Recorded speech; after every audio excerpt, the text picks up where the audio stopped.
Okay, so let me get something right off the bat. I will watch anything with Ryan Gosling on it.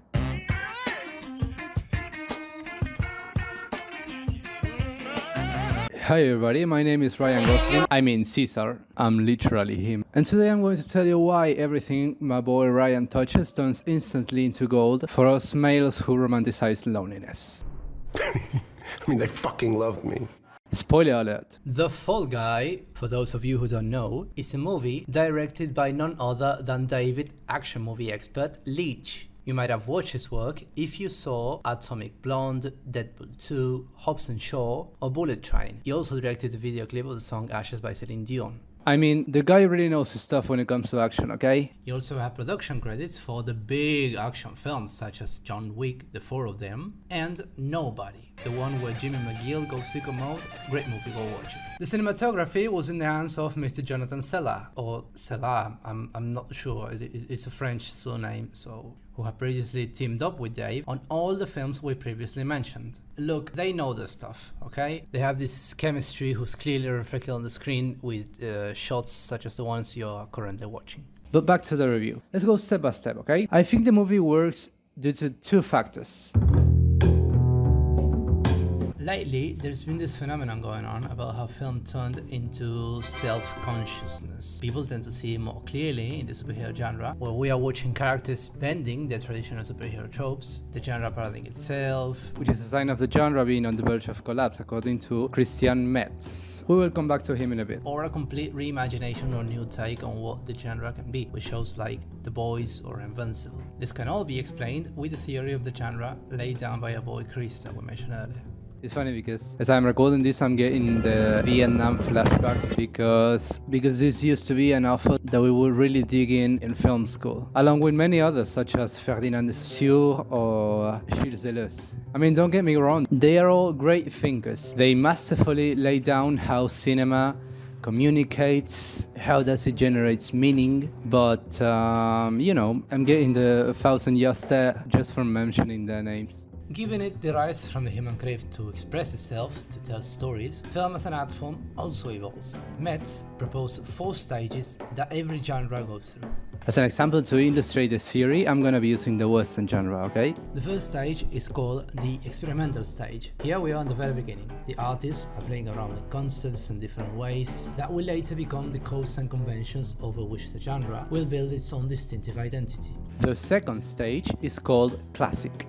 The previously crude codes and conventions solidify and become the building blocks that cement the reputation of the genre and become iconic guidelines for others to follow. Moving on, we have the parody stage. The guidelines that constitute the genre are made fun of, satirized. It's only possible at this point in time since the audience understands such codes and conventions. The fourth stage is known as the deconstruction or revisionist stage.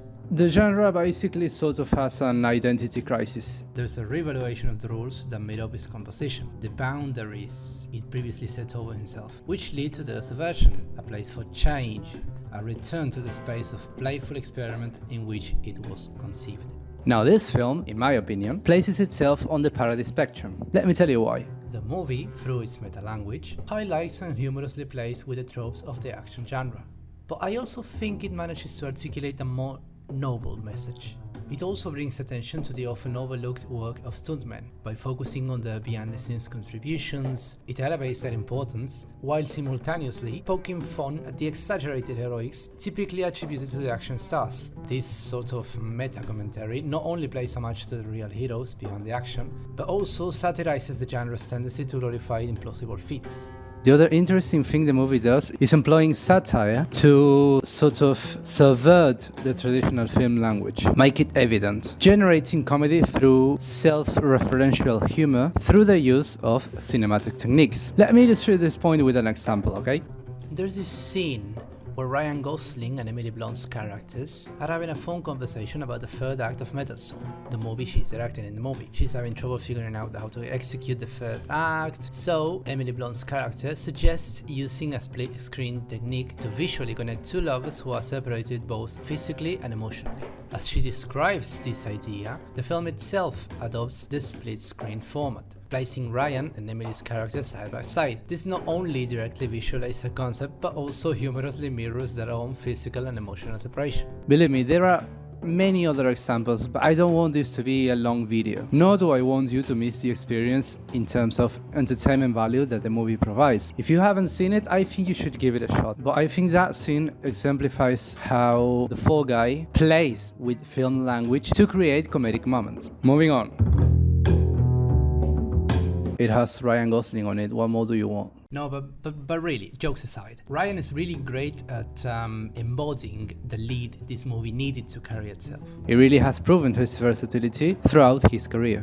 Working comedy, he played the lead in 2007 Lars on The Real Girl, Crazy Stupid Love in 2011, 2016's The Nice Guys, and Barbie in 2023. Experience in more serious, dramatic roles. You got him in Blue Valentine with the lovely Michelle Williams, a co-starring with George Clooney in The Eyes of March. By the way, the cast in that movie is just glorious. You have Philip Seymour Hoffman, Paul Giamatti, you have Dolores from Westworld, I don't remember her name, Marisa Tomei, Jeffrey Wright. I mean, damn. Other experiences in the realm of more grounded performances can be appreciated in Damien Chazelle's La La Land, First Man, The Big Short, another film packed with talent, and Blade Runner 2049. You wanna see him in action?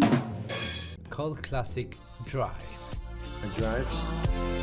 There's something inside you. The Place Beyond the Pines, Gangster Squad, Netflix The Gray Man. A movie that I think will be really great to highlight how prepared was Ryan for this role is The Nice Guys. Why?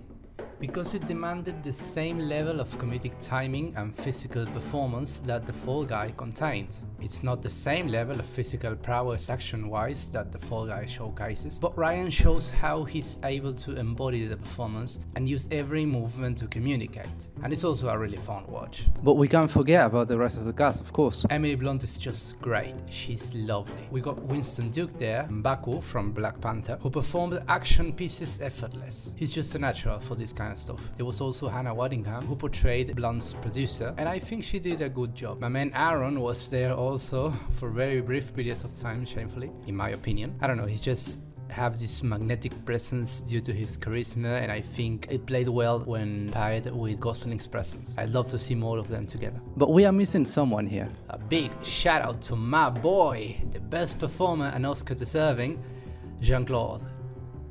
This big guy had no business being that lovely. Okay, let me be honest with you. I'm sort of nitpicking here because it wasn't an issue for me, but I can understand how certain members of the audience might not like the self-consciousness of the film, and I will keep reminding that to the public. Also, how constantly it points out the artificiality of the medium's way to generate meaning. And you know what? I don't blame them. There's been a couple of horrible shows and films that left a stain on that resource as a tool that filmmakers can use. But we've seen that when properly managed and when given a purpose, it can actually fit quite well. Also, and this is gonna be a hot take, I can see it from miles away, but I haven't seen any reviews or analysis whatsoever. I just watched the movie and went straight to writing down my comments, but I swear, bro, I can see the alt-right going completely nuts over that little toxic masculinity bit and the following strong feminine characterization of Blunt and of the producer as she commands Aaron in the whole chopper sequence. Like, bro, chill the fuck out. I get it. You know, when it's preachy, like trying so hard to lecture the audience and demonizing men is annoying, of course. But in this case, it's not. So, you know, chill out, mate. It's actually also clever how he managed to sneak little bits of those movies he worked on in this one. I also appreciated the various references and bit pieces on other known blockbusters through dialogue, visual reference, score, and in many other ways. It was great. Interesting fact, this is the second time that Ryan plays a stuntman. The first time he did so was in 2011's Drive. But folks, that was my completely unbiased and personal, therefore completely right opinion. Let me know what you think. Did you like the movie? Have you seen it? Who is your favorite actor besides Neil Breen? And why is it Ryan Gosling? Let me know in the comments below.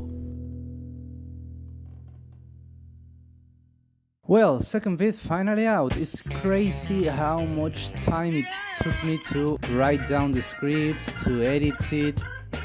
Man, the editing drove me nuts. If you made it this far, please consider rewarding that effort with just a thumbs up. And if you're into film and music, you're gonna dig this place. We're gonna be covering these topics, so subscribe so you make sure you don't miss anything. Anyway, I have some interesting ideas on the kind of content I will be putting out. I'm still working it out, but I think it's gonna be great. See you on the next one. Take care. Bye bye.